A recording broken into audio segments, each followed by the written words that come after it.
परमात्मा को पाने तथा उसका वास्तविक लाभ प्राप्त करने के लिए पवित्र बाइबल में प्रमाण है कि प्रभु ने मनुष्य को अपना ही स्वरूप बनाया। 6 दिन में सृष्टि रचकर 7वें दिन विश्राम किया।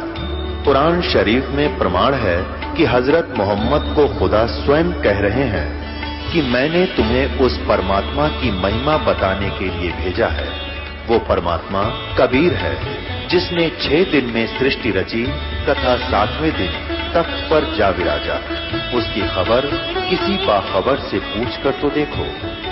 कृपया अवश्य सुनिए जगत गुरु तत्वदर्शी संत रामपाल जी महाराज के अमृत वचन। अब इतना ज्ञान दिया जाता है, मैं कोई बालक नहीं या वैसे थूक बिलो हूं, कोई लालच हो मुझे।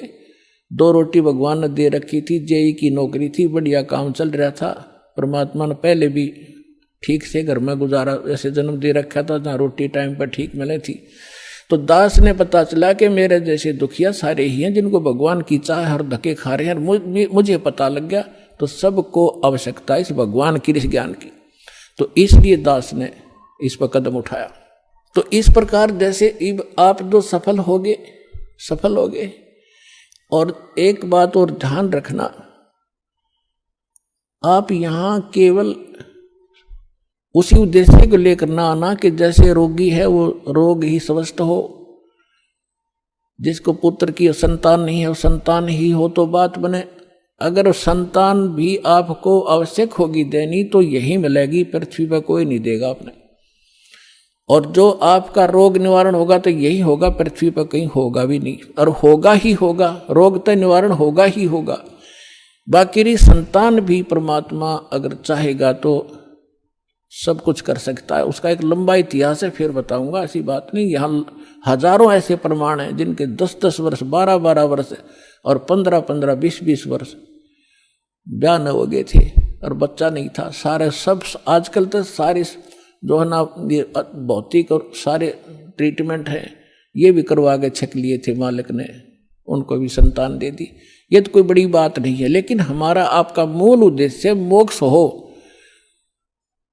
और आपको पार करने के लिए परमात्मा जैसे भी आपको रखे वैसे ही रहो। जैसे डॉक्टर के यहाँ मरीज होता है और उसको थोड़ा बहुत कष्ट भी बन रहा है, वो जैसे भी कोई ट्रीटमेंट करे, इंजेक्शन लगाओ, जब भी थोड़ा बहुत दर्द तो होएगा। अब उस इंजेक्शन ना लागने दे, फिर वो ट्रीटमेंट क्या करेगा डॉक्टर। तो थोड़ी बहुत संकट, थोड़ा बहुत कष्ट आपको महसूस भी हो, वो गॉड गिवन समझना। किस लिए? परमात्मा हमें उदाहरण देते हैं अपने ऊपर ही। कहते हैं कबीर सुख के माथे पत्थर पड़ो, जो नाम हृदय से जावे, बलिहारी व दुख के जो पल पल नाम रटावे। परमात्मा कहते हैं तुम ऐसे मांगना मेरे से कि हे भगवान, इसे सुख के आग लगो जिस जो आपसे दूर करे। हे परमात्मा, ऐसा दुख बलिहारी उस दुख के, ऐसा दुख बना रहे जिससे आपकी याद बनी रहे, ऐसा सुख ना देना भगवान जो आपसे दूर करे। तो आप ये समझ लेना, छोटी मोटी जो ठूठा आपका रख रहेगी ये गॉड गिवन होगी, ताकि वो मन बकवाद ना करे, इसने मौत दिखे जा, और तभी ये भक्ति करेगा, न करने ना दियो। ऐसा खतरनाक एलिमेंट है ये। तो पुणात्मा, ये परमात्मा का ट्रीटमेंट चलेगा जब आप इसकी शरण में आगे। डॉक्टर के हॉस्पिटल में एडमिट एक पेशेंट अपनी चलाओगा तो वो रोग नहीं कटवाना चाहता, वो तो बकवाद कर रहा है, व्यर्थ में टाइम वेस्ट कर रहा है। तो आप यहाँ आगे हो, भगवान कोई बालक नहीं, आपके भविष्य की जानता है। अब जैसे किसी को एक्सीडेंट हो गया और उसका ब्लड चल रहा है, ब्लीडिंग हो रही है, तो डॉक्टर सबसे पहले उसकी कोशिश करेगा कि ब्लड रोकूं, चाहे उसकी टांग में कितनी पीड़ा हो रही हो, फ्रैक्चर भी हो रहा हो, उसने नहीं संभालेगा कि यो दर्द होने दे थोड़ा, पहले इसकी जान बच चली जाएगी जब ब्लड नहीं रोक आते। तो वो कह रहा होगा है मर गया, पैर टूट गया है मर गया, तो वो अलग बात है। पहले वो ब्लड रोकेगा, फिर उस टांग ने संभालेगा, उससे जान नहीं जा सकती। तो इसी प्रकार आप यहाँ आए हो केवल एक उद्देश्य लेकर, और परमात्मा को पता है कि कल ने इसके ऊपर एक ऐसी आपत्ति आओगी, इसकी जान जानी है या कोई और भयंकर अटैक है इसके ऊपर, तो पहले मालिक आपके उस संकट न हटावेगा जो भविष्य में और आने वाला, इससे भयंकर। और आप ये सोचोगे एक बता मेरा ये संकट ना ठीक हुआ, 2 बार लिया, तीसरी बार आ ली, 5वीं हाजिरी होगी। पुणात्मा या तो आजीवन आने की नियत बनाओ, जब आपका कल्याण होगा। ऐसा बालक नहीं भगवान के झाड़े ला दे जा तुम अपने राज्य रम अपने राज्य, नहीं, आपके असंग जन्म का कोड कटेगा यहां से। अब जो प्रसंग चल रहा है कि जिन जैसे सतयुग के अंदर पुण्यात्मा जन्म लेती है और उनके लिए परमात्मा ऐसा माहौल बना देता है, फलदार वृक्ष होते हैं सब जगह। जैसे आजकल हम कणक पैदा करते हैं कितनी मेहनत करके, उस समय ये ऐसे खड़े रहते जैसे सामक देखा हुआ आपने, ऐसे खड़े रहते हैं और जाओ और तोड़ो और झाड़ो, पकाओ और खाओ, फल तोड़ो खाओ और भजन, और उसमें भजन सभी करते हैं, उनकी एक ऐसी श्रद्धा होती है। तो वो भक्ति करते हैं शास्त्र विरुद्ध और सुख सारे उपलब्ध हैं, शरीर भी स्वस्थ है, लाखों वर्ष जीवन भी रहता है, बाप से पहले बेटा भी नहीं मरता है, और विधवा औरत विधवा नहीं होती हैं। तो वो ये सोच रहे कि हम जो साधना कर रहे हैं इससे हमें लाभ है, नहीं, यह भूल मार रही है हमने आज तक। तो वो उस सतयुग में कौन प्राणी जन्म लेंगे, ये बहुत असंख्य युगों से चला रहा है। अब जैसे ये समय अब चल पड़ा, जो भगवान पुण्यात्मा है इस ज्ञान से संपर्क में रहेंगे, भक्ति ठीक करते रहेंगे तो ये पार हो जाएंगे। अब अरबों खरबों प्राणी पार होंगे अब इस पिछली पीढ़ी में इस ज्ञान, और क्योंकि परमात्मा ने 3 युग इंतजार की है इस समय के लिए। और कैसे परमात्मा किस प्रकार ऐसे छुपा लुका छिपी करके और भक्ति बचा के लाए हैं, आप इस ज्ञान से परिचित होगे तब पता चलेगा। कहीं भी जैसे आप सोचा करते श्री कृष्ण ने साड़ी बढ़ा दी द्रौपदी की, श्री कृष्ण नर के बस का ना था कुछ भी। परमात्मा की श्रद्धा बनाए रखने के लिए परमात्मा कहते मैं ही 100 छल छिद्र करता हूँ, वही उसी संत का रूप बनाकर चले जाते हैं जो जिस गुरु पर आश्रित है और उसका काम कर देते। भगत में आस्था बनी रहती है और वो ने सोचा मेरे गुरु से या इस साधना से ठीक हो गया, होता उसके पूर्व जन्म के संस्कारों से। तो परमात्मा ने इस भक्ति को बचा के जीवित रखना था, इसलिए आपको यहाँ तक लाए हैं। तो अब जो पार होंगे वो तो होंगे ही होंगे। मालिक का वचन है सकल सृष्टि प्रवानिक होई, पूरा विश्व और नाम लेगा, मोक्ष होगा। फिर क्या होगा कि लास्ट में फिर ये तो स्वभाव है इस गंदे लोक का, एक फिर धीरे धीरे चाहकर परंपरा बिगड़ना शुरू हो जाती है।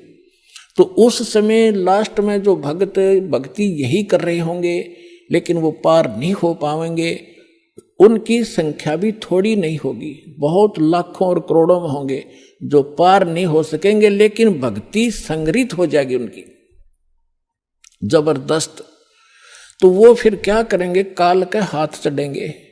उन्हीं में से ब्रह्मा विष्णु महेश ये देव और ये सब बनाए जाएंगे, गणेश और ये जो जितने भी देवता हैं, इंद्र कुबेर वरुण धर्मराज, ये 33 करोड़ देवता इन्हीं में से सिलेक्टेड होते हैं। और फिर इनको ऊपर रखेगा, ऊपर के लोकों में इनकी पुण्य इनके साथ होंगे। फिर वहां इसका टैक्स है, अपना टैक्स अलग लेगा और अपना वह माल बेचेगा वो न्यारा।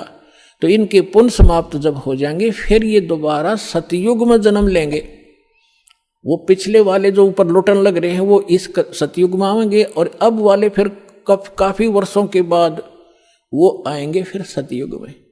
अब सतयुग में होंगे ये भक्ति संग्रहित प्राणी जो अब करेंगे शास्त्र अनुकूल साधना। अब मिली इनको, आज तक शास्त्र अनुकूल साधना नहीं थी। 4 युग का हिसाब लगा के देख लो जब किसी के पास आज तक ये शास्त्र अनुकूल साधना हो या भक्ति की हो किसी ने। तो भक्ति अभी शुरू होगी तो इनमें से बचे हुए फिर उसी गेड़ में आगे। सतयुग में जन्म हुआ, फिर वही त्रेता में, द्वापर में, और फिर कलयुग के इसी समय में फिर दाव लगेगा इस मोक्ष का। और ईब चूकिए तो फिर वही चक्कर, इंद्र हजारों वर्ष युगों तक आप वह इंद्र की पोस्ट पर रहोगे, हजारों वर्षों तक देवताओं के स्वर्गलोक में अपना माल खाओगे, बर्बाद करोगे पूंजी को। और फिर यदि आगे भगवान फिर कोई संत नहीं मिले, इतने जन्म मनुष्य के होकर भी फिर आप 84 लाख योनियों में चक्कर खाओगे। तो ये आज का विषय था कि आज आपको वो दाव लगा है, इसको संभाल के रखना।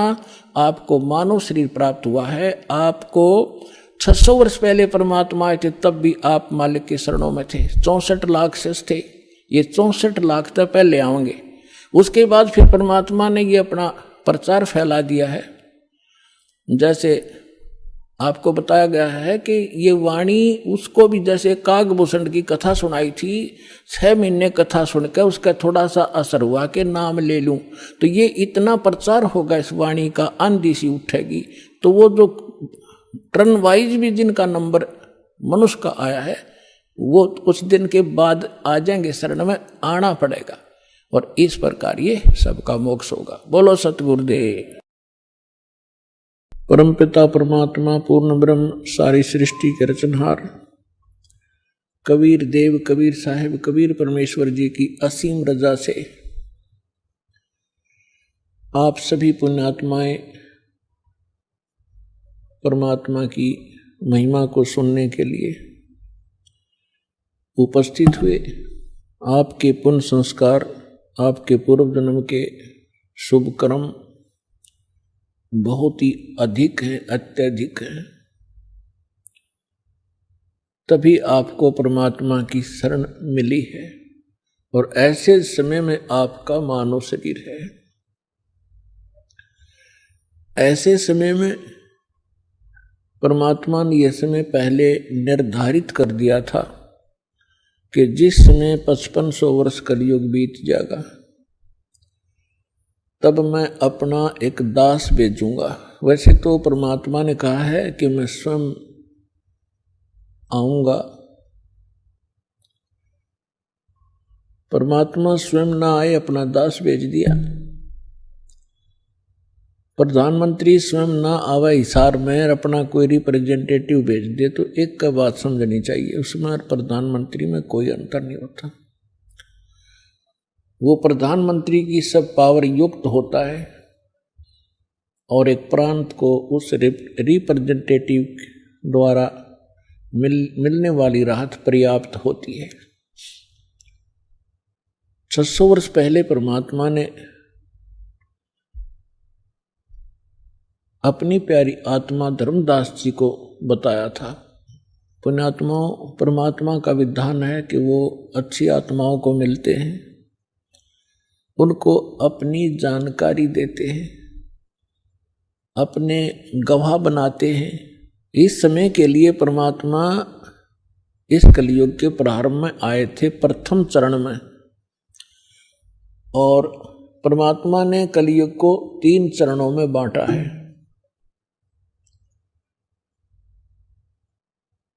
एक तो प्रथम चरण, जब परमात्मा सन 1398 से सन 1518 तक 120 वर्ष तक एक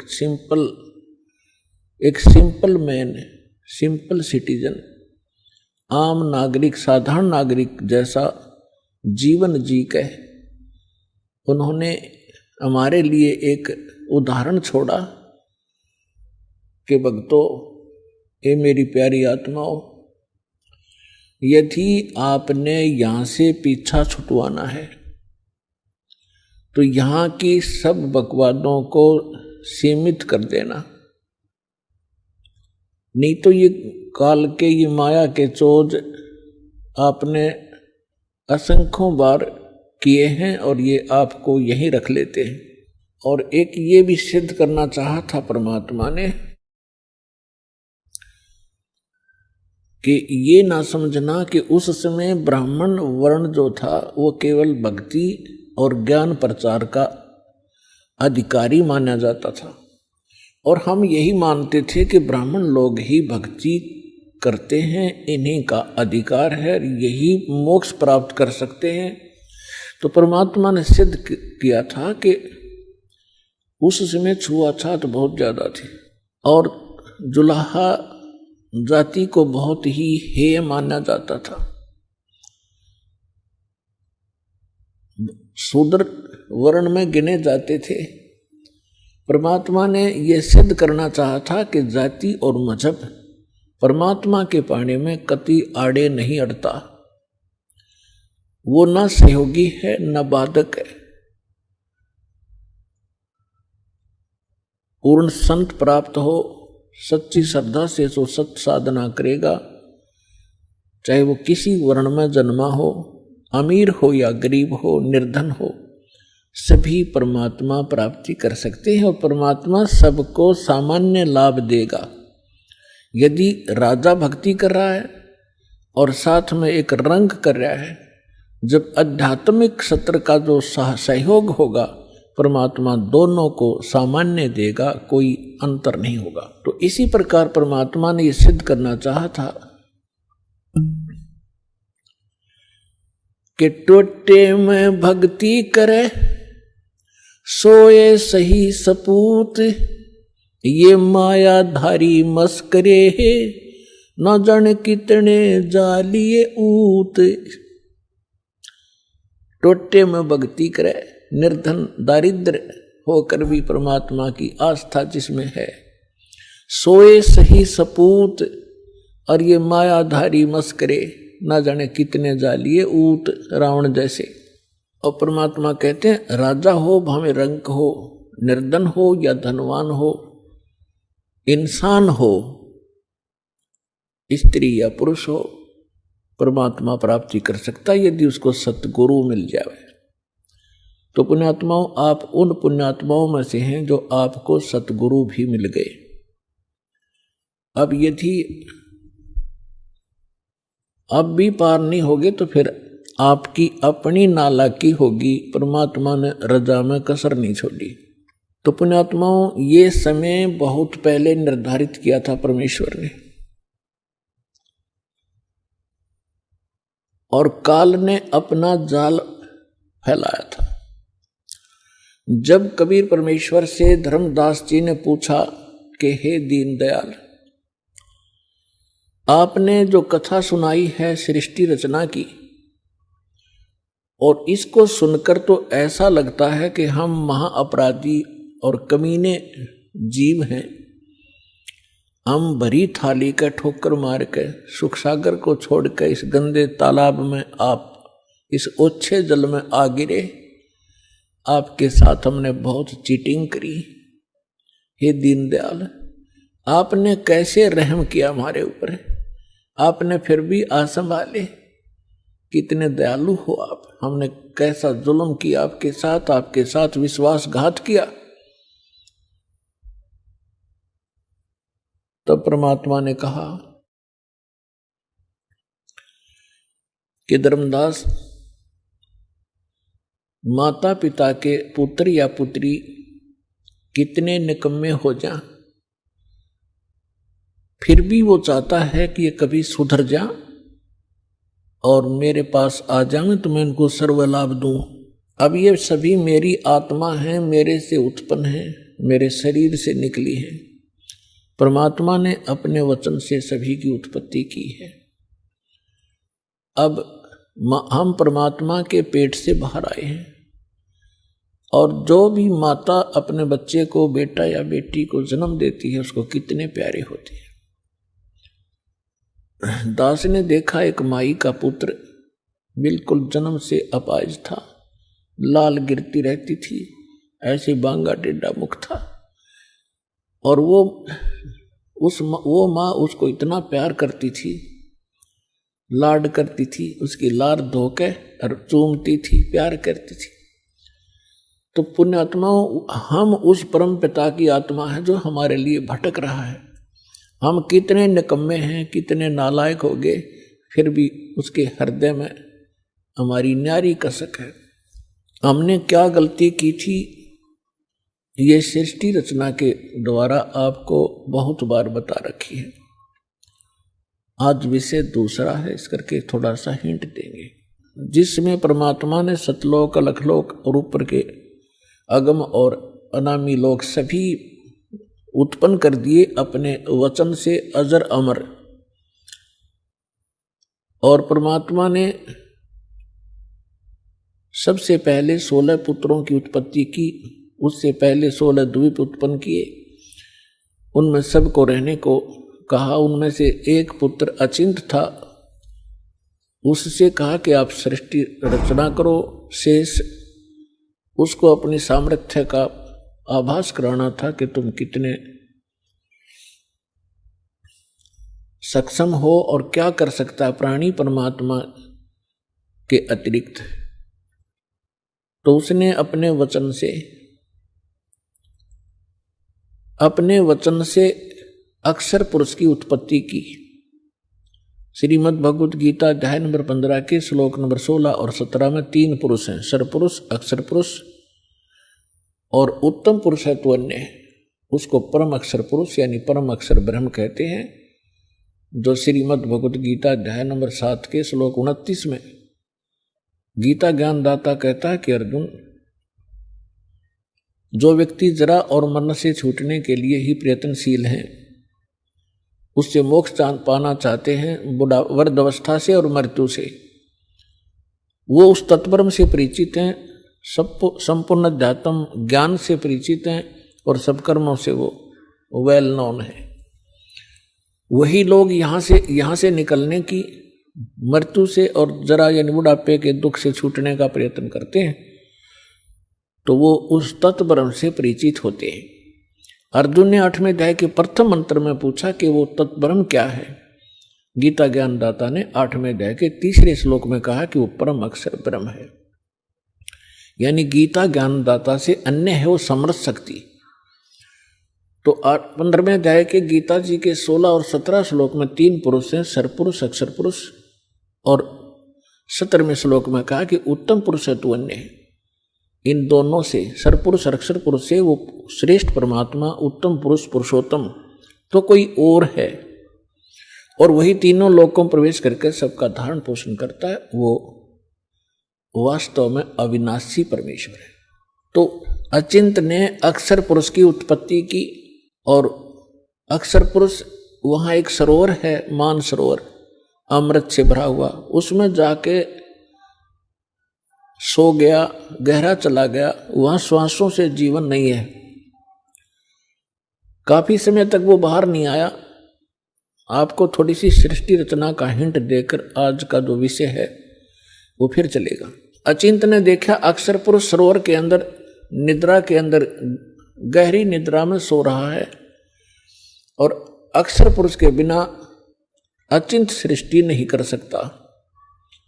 तब उसने अर्ज की कि अक्षर पुरुष निद्रा में है, प्रभु मैं कुछ नहीं कर पा रहा हूं। तब परमात्मा ने कहा कि बेटा तुम कर भी नहीं सकते, ये तुम्हारे को थोड़ा सा एक झटका दिया है, कहीं तुम बीच में टांग अड़ा लेते।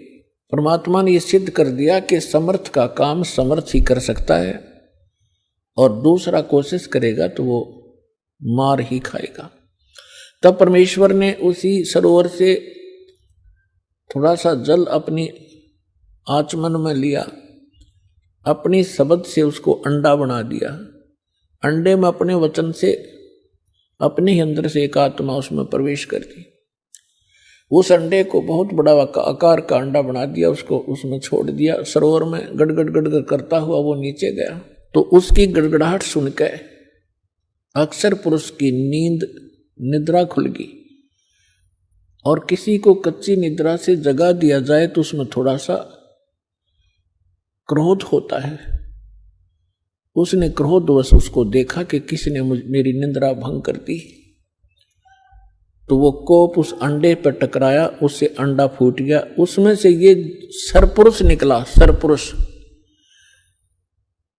अब इस अध्यात्म ज्ञान को सुनने के लिए यह सृष्टि रचना एक मास्टर की समझ लेना। और जब तक आप इस सृष्टि रचना से परिचित नहीं होगे तब तक आप अध्यात्म का कोई सिर पैर नहीं समझ सकते। प्रथम बार कोई सुनेगा उसको ऐसा लगेगा जैसे दंत कथा बनावटी कहानी है। अब वो अंडा फट जाने से उसमें से सरपुरुष निकला, ज्योति निरंजन, जिसको काल भी कहा जाता है, जो 21 ब्रह्मांड का स्वामी है। तब परमेश्वर ने कहा कि तुम दोनों बाहर आओ। वो दोनों बाहर आ गए। उनसे कहा कि जाइए आप अचिंत के द्वीप में रहो। एक स्थान तीनों को दे दिया, अचिंत, सरपुरुष और अक्षर पुरुष।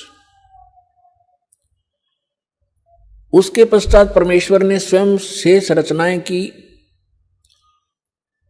और हम सभी आत्माओं को अपने वचन से उत्पन्न कर दिया। असंख्य जितने भी यहाँ चींटी, मच्छर, मक्खी, सूक्ष्म जीव जो दिखते भी नहीं, दूरबीन से देखे जा सकते हैं, हाथी, देवता, ये सभी प्राणी परमात्मा ने अपनी वचन से उत्पन्न करके, ये सभी आत्माएं ऊपर रहा करती थी।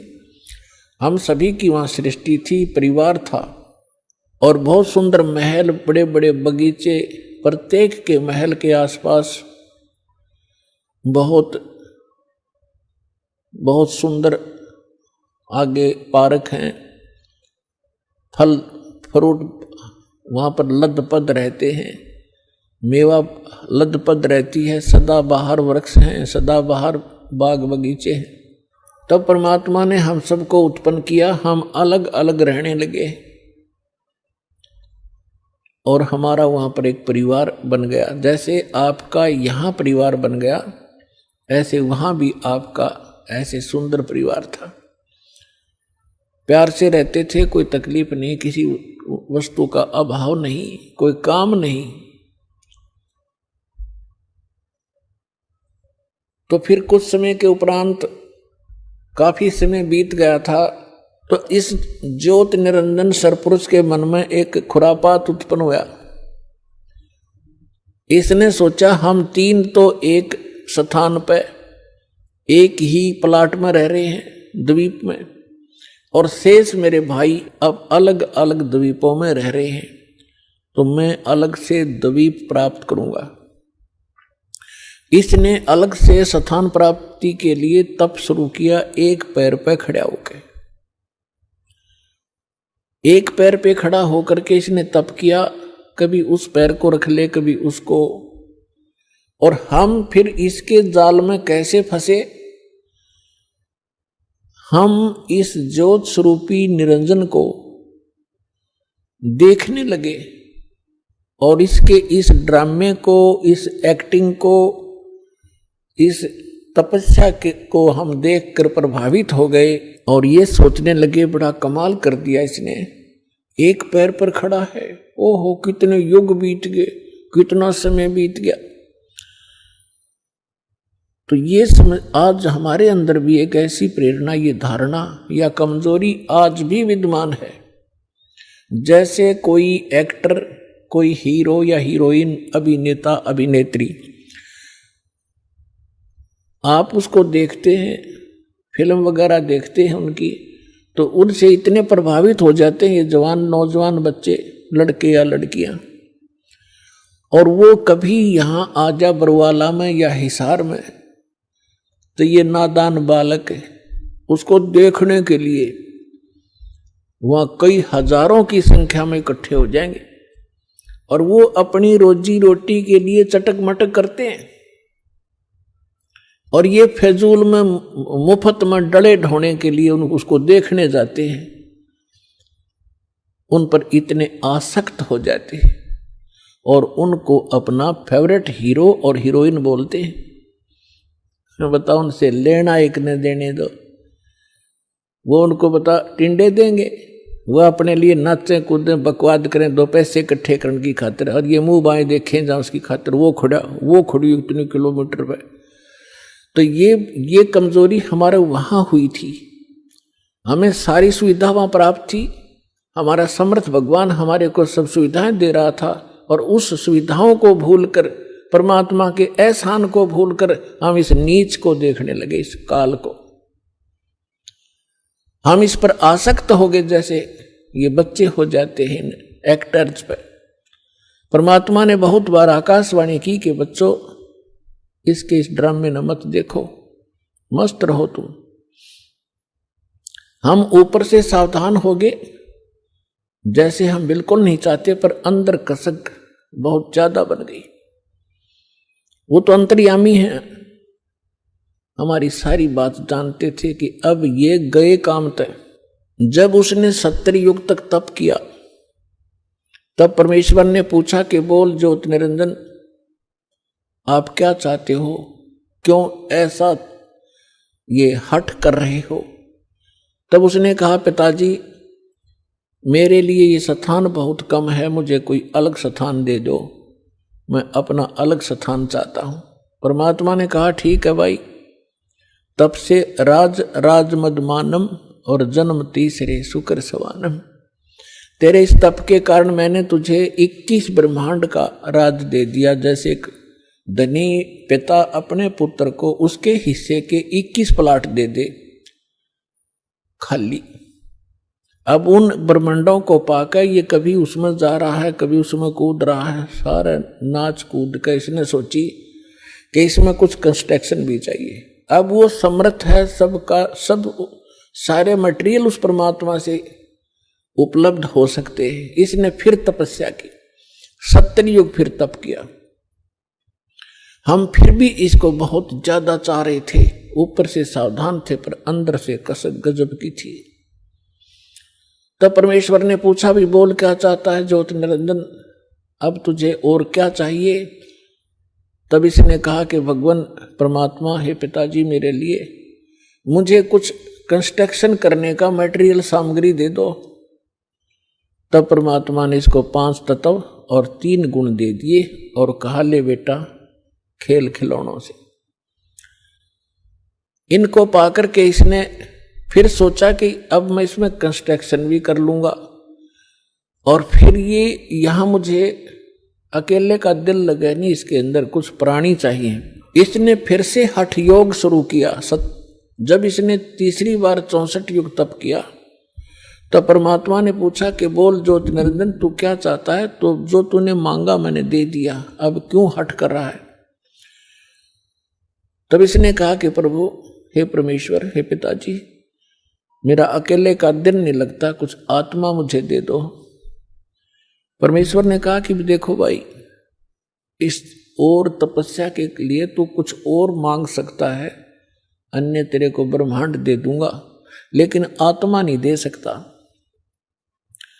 क्योंकि ये मेरे अंश हैं और तू इनको घना दुखी कर देगा और मेरे से देखे नहीं जाएंगे फिर ये।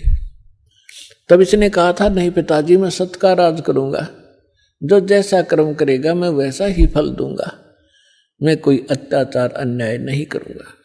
परमात्मा बोले, भी पर एक बात है, यदि कोई सब इच्छा से तेरे साथ जाना चाहता है तो मैं अलाउड कर सकता हूं, नहीं तो मैं नहीं भेजूंगा अपनी आत्मा को, चाहे तो कुछ भी कहे।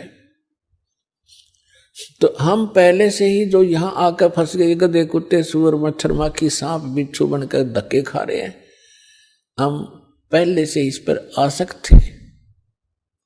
जब ये हमारे पास आया, इसने पूछा, इसने कहा कि मैंने पिताजी से ऐसे ऐसे 21 ब्रह्मांड प्राप्त किए हैं, उनमें ऐसे ऐसे बाग बनाऊंगा, उनमें स्वर्ग बनाऊंगा, ऐसे ऐसे झरने बनाऊंगा, हीरे पन्ने जवाहरात के पहाड़ बनाऊंगा,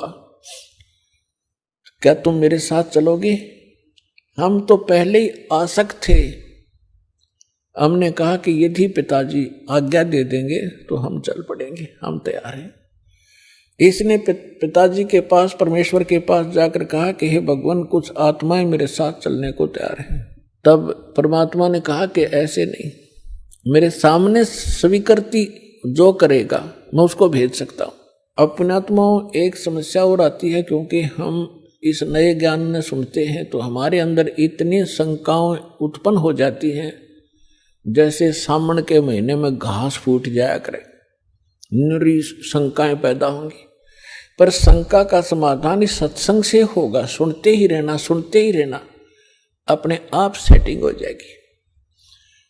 अब आपके मन में ये आवेगा कि परमात्मा तो जानी जान थे कि हमें कितना कष्ट होगा, तो हमें यहां नहीं भेजना था। हम अपनी गलती नहीं मानते कि हमने अपने परम पिता को छोड़कर इस नालायक पर आस्था नहीं करनी चाहिए थी, जो हमें सारा सुख दे रहा था, और वो तो त्याग दिया और इस नंग के पीछे लाग लिए जो आप भिखारी उस परम पिता का।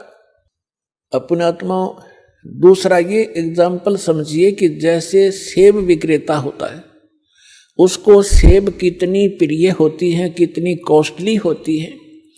1, 2, 3, 4, 10 यदि सेब खराब हो जाती हैं, वो उन सेब को उन सेबों में नहीं रख सकता जो स्वस्थ है। वो भले ही उसको खूब कष्ट होता है, दुख होता है, उसको ये पता है कि देख मेरे को 100-200 रुपए की हानि होगी, वो फिर भी उन खराब सेबों को उठा के और कूड़े में फेंक देता, उसने सूअर खाया कर। भले उसकी आत्मा दुखती है कि मुझे कितनी हानि होगी, लेकिन रख नहीं सकता कि ये और भी डूब देंगी। तो हम खराब सेब हो गए थे और परमात्मा ने हमारे को वहां से फेंकना अनिवार्य समझा था। ये एक और एग्जाम्पल आपको बता जा रहा है। अब परमात्मा ने हमारे से आकर पूछा कि बोलो भाई कौन जाना चाहता है इसके साथ। तो हम अपने पिता के सामने बोल नहीं सके, शर्मिंदा हो गए, लज्जित हो गए, नीची गर्दन कर ली, क्योंकि वो पहले ही कहा करते थे कि इस पर आसक्त ना होना। तब परमेश्वर ने कहा, वो सन्नाटा छा गया, साइलेंट हो गया, सब कुछ शांत हो गए। तब परमेश्वर ने कहा कि क्यों भाई ज्योति निरंजन, ये तो कोई नहीं बोल रहा, तू कह रहा था मेरे साथ जाना चाहते हैं। उसी समय एक आत्मा खड़ा हुआ और उसने खड़ा होकर के कहा कि पिताजी मैं इसके साथ जाना चाहता हूं। अब बाकी हमने सोचा कि यो एकला वहां सारी लूट लेगा और हम रह गए पाछे, तो हम भी फिर खड़े हो गए, दोनों हाथ ऊपर ने कर लिए।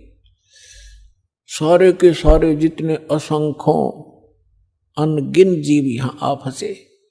तब परमात्मा ने कहा ठीक है भाई, जो जिसने हृदय से स्वीकृति इसकी की है उसको मैं इसके साथ भेज दूंगा, लेकिन आप जाइए अपने ब्रह्मंडों में, मैं इनको वहां भेजने का तरीका दूसरा अपनाऊंगा। तो परमात्मा ने क्या किया कि जिस आत्मा ने सबसे पहले स्वीकृति दी थी उसका एक युवा लड़की बना दिया अपने वचन पे, और उसके अंदर हम सभी प्राणियों को सूक्ष्म रूप बनाया और सूक्ष्म बना दिया हमारा स्वरूप, और सभी को अपने वचन से उस लड़की के शरीर में प्रवेश कर दिया।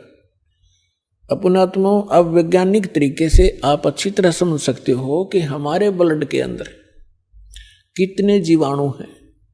1 ग्राम ब्लड के अंदर 40-40 लाख जीवाणु, ये डॉक्टर लोग बताते हैं कि इतने बैक्टीरिया हैं, इतने फलाने हैं। तो इसको समझने में कति देर नहीं लगेगी। तो इसी प्रकार परमात्मा ने उस लड़की के शरीर में हम सभी को सूक्ष्म बनाकर प्रवेश कर दिया। अब वो लड़की कौन है? ये अष्टंगी है, दुर्गा है, और हम सभी उसमें प्रवेश कर दिए। अपने पुत्र सहज दास को जो परमात्मा ने सबसे पहले 16 वचन से उत्पन्न किए थे, उनको ही वो विशेष वहां की व्यवस्था के लिए प्रयोग करते हैं।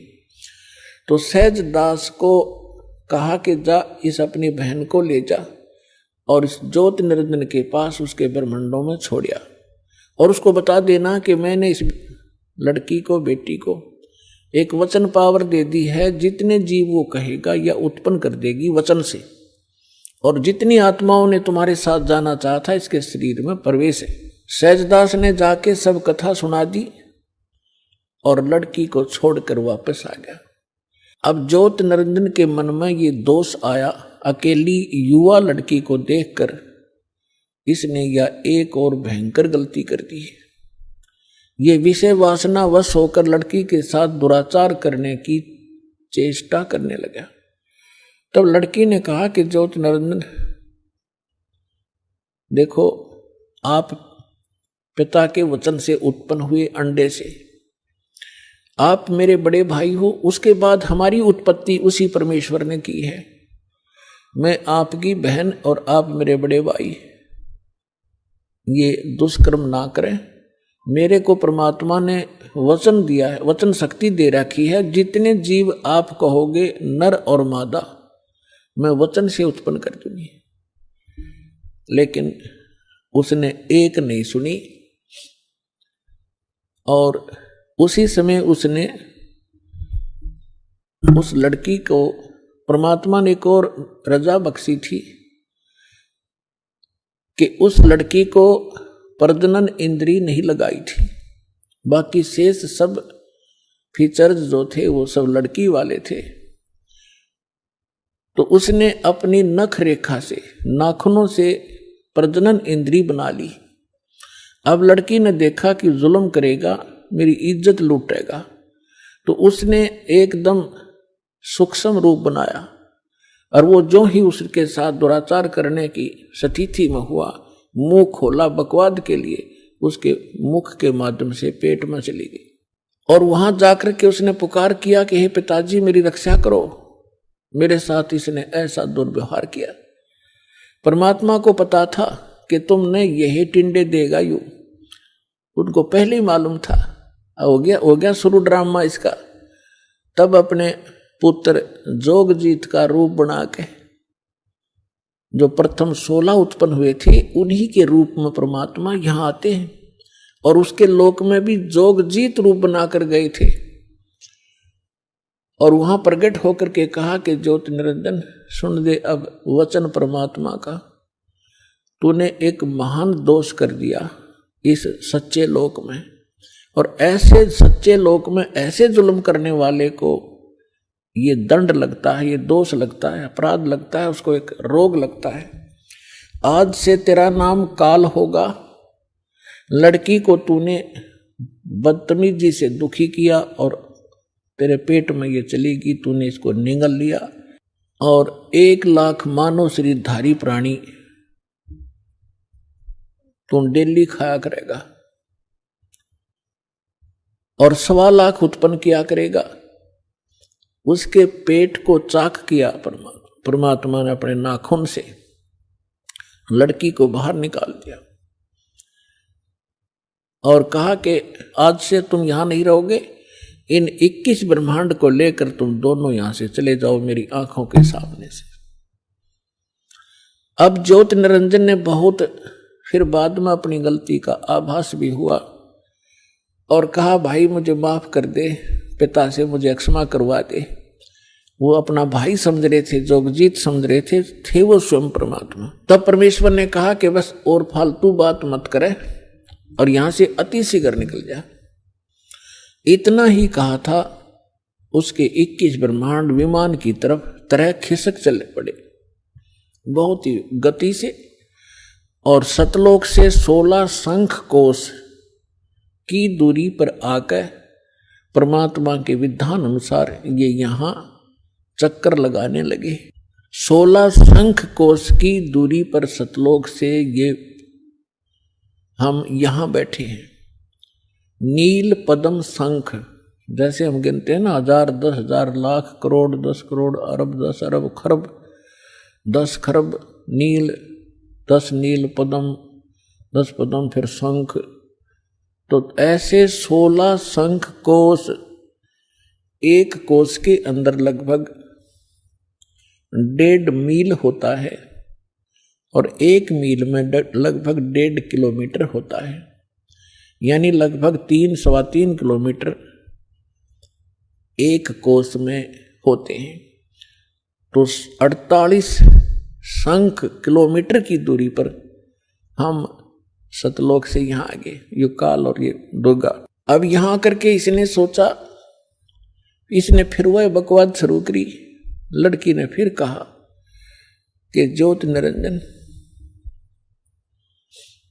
देख, जुल्म ना करे, पहले तो मैं तेरी बहन, तू मेरा बड़ा भाई, फिर मैं तेरे पेट से बाहर आई, तेरी बेटी होगी, और ये दोनों नाते पवित्र होते हैं, तो जुल्म ना करे। पर इसने एक नहीं सुनी और दुर्गा के साथ पति पत्नी व्यवहार किया और 3 पुत्र उत्पन्न किए। 3 पुत्र अष्टंगी जाए, ब्रह्मा विष्णु शिव नाम धराए। अपन आत्माओं यहाँ थोड़ा सा हिंट देंगे, क्योंकि आज का विषय एक बहुत ही अपने स्तर का होगा। क्योंकि एक तो ये सिद्ध करना अनिवार्य है कि हम जिसकी शरण ग्रहण किए हुए हैं वास्तव में यो परमात्मा है कि नहीं। तो ये परमात्मा अपने द्वारा रची हुई सृष्टि को स्वयं ही ठीक ठीक बताता है,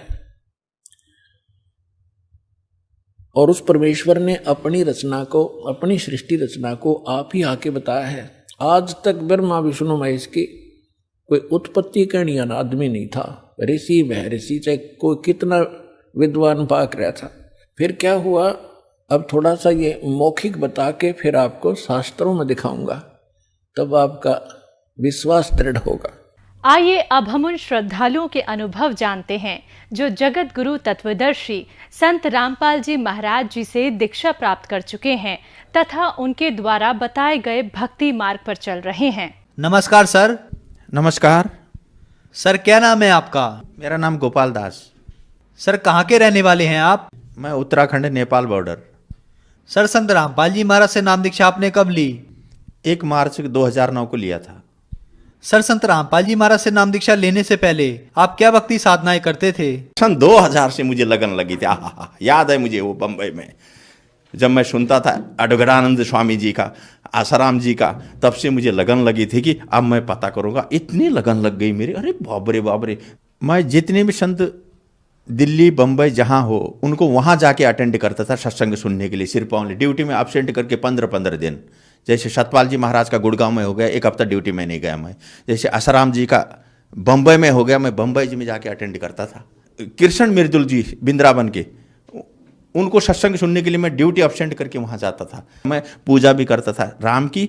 बोला मुझे उस परमात्मा से मिला जो सबसे सर्वशक्तिमान है, ये भक्ति करता था मैं। भक्ति यही करता था, मेरे 24 घंटा मेरा यही मुख से वचन आता था। उस पर सबसे बड़ा भगवान कौन है, इसमें मैं रह गया। इसलिए 10 साल तक गुरु धारण नहीं किया। मेरे दोस्तों ने सबने किया, मैंने नहीं किया। सर, आपने बताया कि आप सबसे बड़े भगवान की खोज में थे। उसके लिए आप सभी संतों के पास गए, सुधांशु जी के पास गए, आसाराम जी के पास गए। किसी ने राम को बड़ा बताया, किसी ने दुर्गा माता को, किसी ने श्री कृष्ण जी को बड़ा बताया। तो सर, आपकी ये खोज पूरी हुई, आपको सबसे बड़ा भगवान मिला। जैसे मुझे 2009 में वो बुक मिली, भक्ति सौदागर बुक मिली 2009, 1 फरवरी कालिका मंदिर ओखला में तेजेंद्र भगत जी ने मेरे हाथ में बुक पकड़ाई।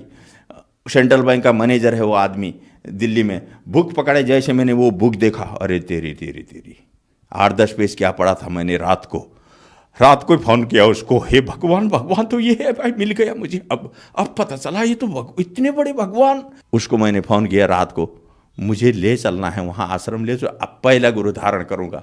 इसी चक्कर में मैं था। अब मुझे पता चला कि सबसे बड़ा सर्वशक्तिमान भगवान कौन है। उन्होंने बोला अच्छा अभी सो जाओ, मैं तुम्हें कार में मेरे ले जाऊंगा, नाम दिलाऊंगा। फिर उन्होंने मुझे 1 मार्च को अपनी कार में बरवाला संत रामपाल जी के आश्रम में वहाँ ले गए और उनसे नाम दीक्षा मुझे दिला दी। सर, आपने बताया कि आपने सभी संतों के 10 साल तक सत्संग सुने, लेकिन किसी को अपना गुरु नहीं बनाया, क्योंकि आप एक खोज में थे कि मेरे को सबसे बड़ा भगवान मिले। और संत रामपाल जी महाराज की शरण में आने के बाद आपकी वो खोज पूरी हुई।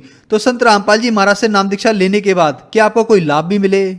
जैसे मैंने नाम लिया वहाँ से 1 मार्च को, उस दिन से मैं 4 महीने फर्स्ट नाम जो दिया गुरुजी ने, जो मैं याद है मुझे, जो मेरे फंसे हुए पैसे पीएफ में 3 जगह पैसे लटक गए। अरे अचानक नहीं देने वाले, बैंकों में पैसे आने लगे मेरे। मैं तो हैरान रह गया, इतने चंगा हो गया, इतना खुश हो गया मैं। अरे इतनी आनंद क्यों है मेरे को अंदर से।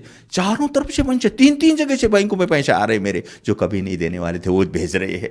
और 3 जगह पीएफ का पैसा आ गया, जो कभी ठेकेदारी में पीएफ देते ही नहीं है। हे भगवान, ये सिर्फ 4 महीने भी नहीं हुए थे, वो गिना रहा हूँ मैं आपको। अब उसके बाद का आगे का मैं गिनाऊँ, ओहो। फिर मैं गाँव गया नाम लेने के बाद। गांव से पूरी परिवार बीमार थी, दमा थी वहाँ परिवार को, मिसेज दमाग थी, बच्चा तो फेंट हो रहा था वहाँ, पूरी तरह खा रहा था, नीचे से जा रही थी, पूरा बेहोश पड़ता था बच्चा। जैसे उनको यहाँ लाया, सोने के लिए बिस्तर नहीं था, परिवार साथ में कहाँ रहे। एक रिश्तेदार के घर रहा, वो बोला भाई कपड़ा तो नहीं होंगे। मैं बोला भाई मेरे पास 1000 रुपये, 800 रुपये का मैंने एक रसे गद्दा खरीदा, 200 बच गए भाई मेरे पास। याद है मुझे वो दिन लाजपत नगर में नौकरी लग गई मेरी, मालिक ने पता नहीं नौकरी लगा दिया, ऐसी नौकरी लगा दी। अब वहाँ से शुरू हुआ, नाम भी मिला, नौकरी भी लग गई, रोटी नहीं मिल रही थी, किराए में मकान लिया, किराए में रहता था, फिर अभी में शुरू हो गया किराए में रहना, नौकरी में तरक्की हुई। मैंने 20 साल बम्बई में नौकरी करी, 20 साल की कमाई मैंने भाई को भेजता रहा, उसने ज़मीन गांव में ले ली, मैं गया नहीं गांव में, ले लिया है क्या जाना है, उसने अपने नाम पे ज़मीन कर दी, मेरी भी उसी के नाम पे थी पूरी ज़मीन। फिर मैंने भाई को बोला मेरे नाम पे आप कर दे भाई ज़मीन, और उसने नाम पे ज़मीन नहीं किया मेरे नाम पे। फिर मैं बच्चों को लेके दिल्ली आ गया, फिर मैं गुरुजी से अर्ज़ किया ज़मीन हड़पने की, 13 साल बाद गुरुजी से अर्ज़ किया। गुरुजी ने बोला बेटा तेरी ज़मीन मिलेगी, झगड़ा मत करना। और जैसे गुरुजी ने ऐसा आशीर्वाद दिया मुझे 2013 में, और जैसे बरवाला से सत्संग सुन के मैं घर में आया, दिल्ली में किराए में रहता था, और किराए में रहने के बाद 5वें दिन उसने गांव से पूरा कोर्ट का डॉक्यूमेंट पेपर भेज के, वहाँ का सब भेज के यहाँ आदमी को भेजा, और चल भाई तेरी ज़मीन तेरे नाम पे करता हूँ करके वो आदमी लेके मेरे को ढूंढ रहा है कि एड्रेस ढूंढ रहा है। किराए के मकान में रहता था मैं, ऊपर मकान वाले बोलता है कौन आया है देख। जैसे मैंने देखा वो तो गाँव का आदमी है, घर में आया, पूरा डॉक्यूमेंट टेबल में रख दिया, बोला ये देखो पहले तुम्हारी ज़मीन जो थी वो तुम्हारे नाम पे करने वाले हैं, अब चलो बोल के। जैसे वहाँ से भी फ़ोन आ गया उसका भाई का, बोला आजा तुम्हारी ज़मीन तुम्हारे नाम पे करता हूँ। ये हम अनहोनी हो गए, घर में बाल बच्चे बीवी बड़ा खुश हो गई। जैसे मैं गया गांव में, उसको बोला चल फिर नाम पे कर दे। जैसे गए कोर्ट में, आहा वो देखते ही बनता है, पसीना पसीना हो गया वो पूरा। 80 लाख की मेरी ज़मीन, आज की नहीं 2013 की बात बता रहा हूँ, 80 लाख की उस टाइम पे वो ज़मीन। अरे 1 लाख तो मांग लेता, 2 लाख 5 लाख तो मांग लेता। पसीना पसीना हो गया कोर्ट में जब नाम में डाल रहा था, हालत खराब होगी उसकी, लेकिन बोल नहीं पा रहा है। मेरे मालिक की कृपा है, भगवान, याद है मुझे वो बात। तब से मैं अब इतना विश्वास करता हूँ, इतना विश्वास करता हूँ कि बस तब से मैं लगा हूँ पूरी तरह, मालिक के शरणों में लगा हुआ हूँ। रामपाल जी की कृपा से ये सब बोलने के बाद 5वें दिन ये काम हुआ जो 13 वर्ष से नहीं हो रहा था ये काम। ये है गुरु जी की कृपा, ये है परमात्मा की कृपा, पूर्ण परमात्मा की, जिस परमात्मा की मैं खोज में था। और उसके बाद जो गांव से बच्चा लाया था मैं, आधा मुर्दा बेहोश पड़ने वाला, मैं ड्यूटी जाता था, गली में से आदमी आते थे, कंपनी में फ़ोन करते थे, भाई बेहोश हो गया, चल ले जा, फेंट हो गया।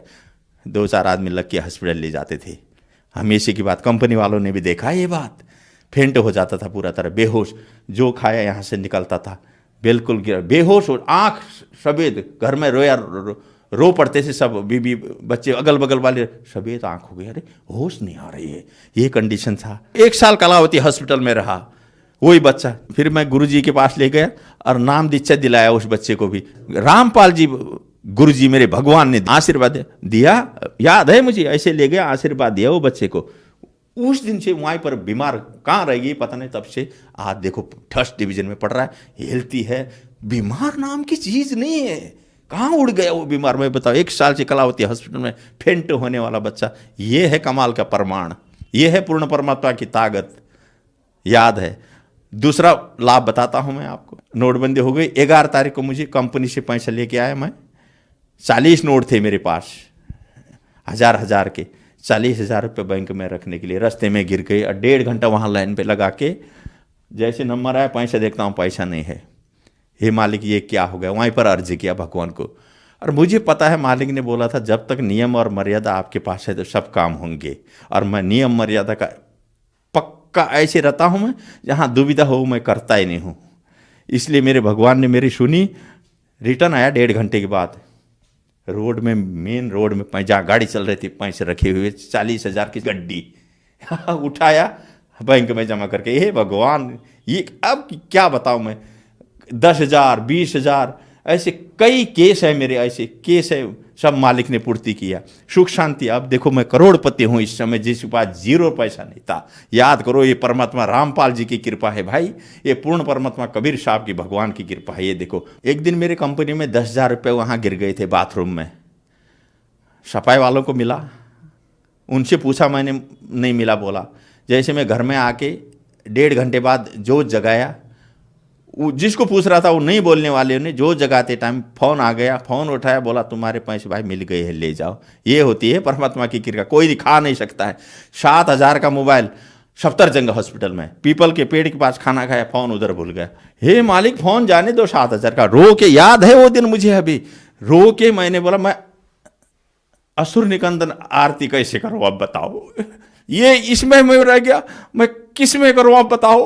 असुर निकंदन रमणी दोपहर को करनी थी मुझे। क्यों, मैंने जिंदगी भर एक भी चीज नहीं छोड़ा हूं अभी तक, किसी कीमत पर रात दिन लगा के तीनों टाइम की आरती जो जो आपने बताया वो मैं पूर्ण किया हूं और पूर्ण करूंगा। ये मेरी छूट जाएगी अभी मालिक। फोन मेरा गायब हो गया। कंपनी में फोन है, कंपनी वालों ने मुझे फोन किया, दूसरा फोन में घर में किया, ये कांटेक्ट हो कि वो फोन मुझे 7,000 का दे के गया। क्यों दे के गया वो, अब बताओ ये क्या चीज है। ये पूर्ण परमात्मा की शक्ति, ये रामपाल जी गुरुदेव की शक्ति है, ये देख लो भाई, आंखों देखी प्रमाण बता रहा हूं मैं। और दूसरा लाभ, पत्नी की दमा की बीमारी पूरी तरह दमा की बीमारी, और 5 साल से दवा ESI में चल रही थी, सांस लगना वो हो जाना, संत रामपाल जी की कृपा से नाम लेने के बाद खत्म हो गई बीमारी पूरी तरह। बीमारी अब देखो कहाँ गई बीमारी। सर, संत रामपाल जी महाराज से नाम दीक्षा लेने के बाद आपको बहुत सारे लाभ मिले, तो जो समाज आज आपको देख रहा है और वो भी किसी न किसी बीमारी से ग्रस्त है, तो क्या वो भी संत रामपाल जी महाराज से नाम दीक्षा लेने के बाद ठीक हो सकते हैं? मैं पूरी पृथ्वी के भक्तों को या पूरी दुनिया को ये अनुभव बता देता हूं मैं आपको। अगर संत पूरी पृथ्वी में जितने भी संत है, पूरी पृथ्वी के जितने भी गुरु है, जितने भी भगवान है, अगर सिर्फ संत रामपाल जी से अगर नाम लो, एक बार प्रैक्टिकल देख लो, नाम लेने के बाद अगर नियम मर्यादा जिसमें बताए गुरु जी वो अगर कर दो, तुम सबके कदम छोएंगे। ये दुख है ना, ये दुख कदमों में रहते हैं, फिर तो दुख होता ही नहीं है ना, पूर्ण पूर्ण पूर्ण पूर्ण हो जाता है, पूरी तरह पूर्ण होता है नियम मर्यादा में रहने के बाद। ये हमने देखा, ये सभी के लिए हो रहे हैं हमारे आश्रम में। गुरुजी संत रामपाल जी से नाम दीक्षा लेने के बाद। सर, आपने बताया कि आपने सभी संतों के सत्संग 10 साल तक सुने, आपको एक सबसे बड़े भगवान की खोज थी, फिर आप संत रामपाल जी महाराज की शरण में आए, वहां आपकी खोज पूरी हुई। तो हमें आप ये बताइए, उन संतों के ज्ञान में और संत रामपाल जी महाराज के ज्ञान में आपको क्या अंतर दिखा? इसमें मुझे ये लगा, अब उनका ज्ञान तो 2% में नहीं है और गुरुजी का ज्ञान 100% है, संपूर्ण शास्त्रों के आधार पर है गुरुजी के ज्ञान। और वो खुद मिला के देख ले, ब्रह्मा विष्णु महेश से ऊपर से भगवानों को न जानते हैं, वो 8 क्लास की विद्या भी नहीं है, नंबर 1।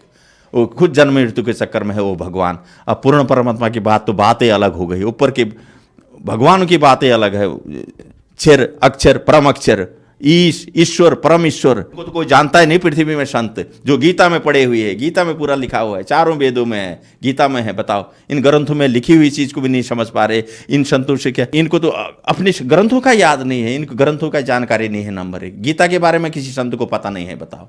बड़े बड़े संतों को देख लो आप, कोई बता नहीं सकता गीता के बारे में, संत रामपाल जी ही बता सकते हैं इन शास्त्रों के बारे में। सर, संत रामपाल जी महाराज से नाम दीक्षा कैसे ली जा सकती है? पूरे हिंदुस्तान में, हर स्टेट में, हर डिस्ट्रिक्ट में पूरे नामदान केंद्र खुले हुए हैं भक्तों के। पूरे भारत की बात कर रहा हूँ मैं, नामदान केंद्र खुले हुए हैं। जो आदमी जिस स्टेट का जिस जगह का रहता है वहाँ पूरा नामदान केंद्र में कांटेक्ट करो, संत रामपाल जी से नाम दीक्षा लो और अपना कल्याण कराओ। धन्यवाद सर। नमस्कार, सत श्री अकाल।